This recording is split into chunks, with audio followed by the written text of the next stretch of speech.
Welcome back to my kitchen. Today we're going to make a beautiful bean recipe. I don't know what I would call this. It's just pot of beans. Alright, so you start off with some small white beans. I like the Goya ones. They're really good. It's a 1 pound package. So what you do is rinse off your beans because beans, you don't know where they've been. Make sure they're clean. Then I'm doing mine in my pressure cooker today. You could also do this on top of the stove, but it's going to take a lot longer. I have these in the pressure cooker. I rinse them. I put enough water to cover them. I'm probably going to put a little bit more water in there. But let me get this started. You want to bring it to a boil, so you're going to have to watch this. I'm just going to put it on saute. And that's like the equivalent of putting it on high. So as soon as you see that it's boiling, let it boil for 5 to 10 minutes and then turn it off. You can unplug it if you want, but let it sit for at least an hour. Then when it cools off, we're going to dump that water out and we're going to start the recipe. But you don't really have to do that. I like to do that because if you don't, you get some stomach issues with that. Beans can be a little bit difficult for some people to digest, and if you do I call it off-gassing. If you do that before you cook them, chances are it will be a delicious dinner, and it'll be delicious after dinner.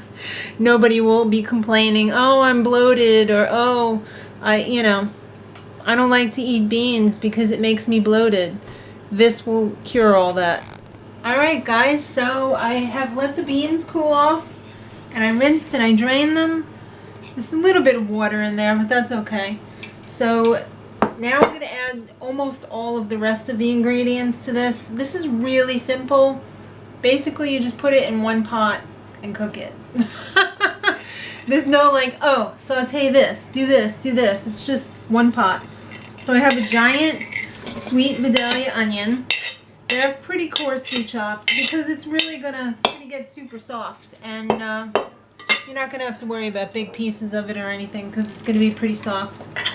And then I'm probably gonna put about 2 cloves of garlic in there, chopped. I like to use the one in the jar because it's convenient and it doesn't go bad as quickly as the fresh one.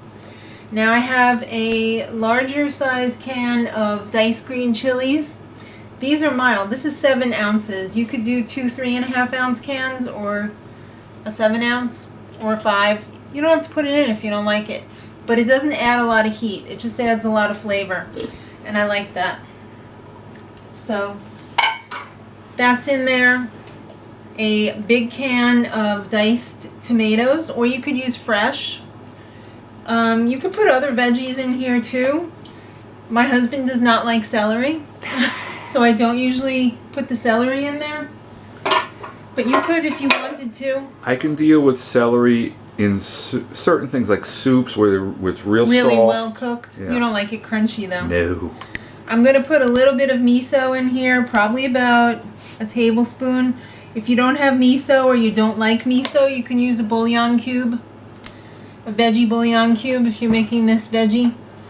So a little bit of lemon juice. I always like to put a little bit of lemon juice in things because it brightens the flavor. Just a tablespoon or 2. It just smells so fresh. I just got a whiff of that. Alright, now the spices. Well, the water. This is about 3 cups of water. You just want to make sure that you're covering everything. If you want to take a look at that, you could see that's just to cover all the beans, because you don't want any beans on the top, drying out. You want everything submerged. Alright, so I'm probably going to put, what's that, like 1.5 teaspoons, maybe 2 teaspoons of Himalayan sea salt. I'm going to put a lot of pepper because I like pepper. Gives you heartburn. It doesn't give me heartburn. Probably, I don't know, 1/4 teaspoon of fresh ground pepper. Maybe a little, yeah, That's about a quarter. You can tell I measure everything exactly. I love harissa. I'm going to put in, I guess about a teaspoon or so of harissa. It's got a little bit of fire to it. Not too much though. Now here's my secret ingredient. I love za'taar. This is a Middle Eastern spice blend. It's got toasted sesame seeds in it. It's got thyme in it. It's got oregano. And I believe it has some sumac in it. Sumac? Yes. Like those trees outside? I don't know. I would guess. I don't know. But I'm putting 2 tablespoons of za'taar in there. It gives a beautiful taste. If you've never had this, the best way to try this to really know what it tastes like, make some bruschetta or something like that with a little, mix this with a little olive oil, put it on top of the bread and like toast it in the oven. So delicious. Then you'll know what za'taar tastes like.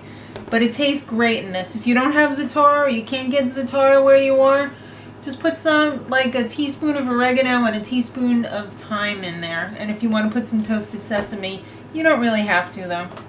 But I like that flavor. Now I'm going to, let me just tell you what I'm going to do and then I'll do it. I'm going to put this in there for 30 minutes on pressure. If you're cooking it on the stove without a pressure cooker, I would cook it at least an hour and a half. I'm not sure. Just taste the beans. Make sure they're well done enough for you. Nobody likes crunchy beans. That's a big downer. But I'm doing 30 minutes on pressure, high pressure. Then I'm going to release the pressure and I'm going to put in 1 can of sliced carrots.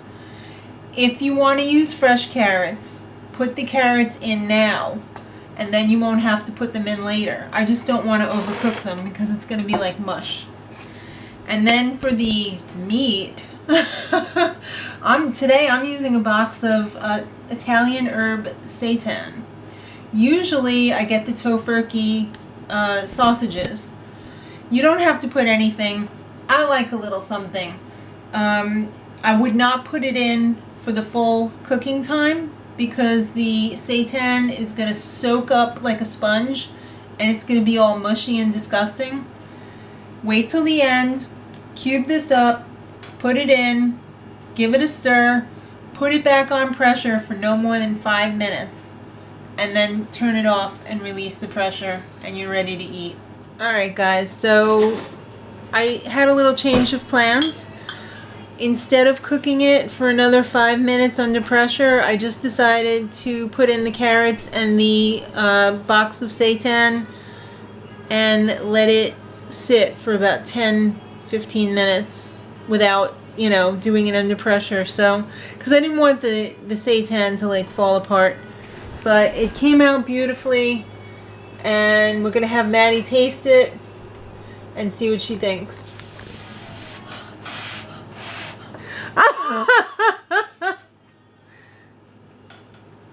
It's really hot. Is it? Why would you take a fork? It's good. I don't know. I always It's more of like a soupy soup. I don't know. Soupy soup. Good. It is good? Mm-hmm. All right then. I hope you enjoy. I hope you do too. Thanks. All right, guys. It's a winner. I hope you give it a try and let me know in the comments if you do, if it was good or not. Till next time, much love. Edit.